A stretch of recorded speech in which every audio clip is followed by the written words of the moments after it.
Serangan koalisi milisi perlawanan Irak ke wilayah dan teritorial Israel dalam sepekan terakhir kian serius dan semakin memanas.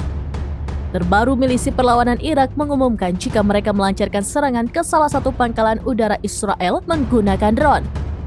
Sejumlah media berbahasa Arab dilansir PT melaporkan pangkalan udara Israel kali ini yang dihajar bom dari drone adalah pangkalan udara Palmachim. Serangan dilaporkan dilakukan pada Kamis 14 Maret 2024 dini hari. Menurut perlawanan Irak, serangan itu menjadi bagian dari gelombang serangan tahap kedua operasi perlawanan terhadap Israel.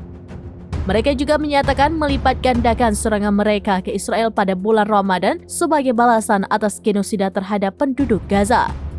Sebelumnya pada Selasa dini hari, kelompok perlawanan Irak juga mengumumkan telah menyerang Bandara Ben Gurion di Tel Aviv dengan pesawat tanpa awak.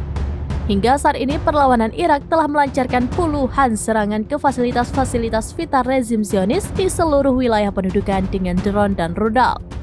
Perlawanan Irak menegaskan selama agresi militer terhadap rakyat Gaza belum dihentikan, serangan-serangan kelompok ini ke Israel akan terus berlanjut.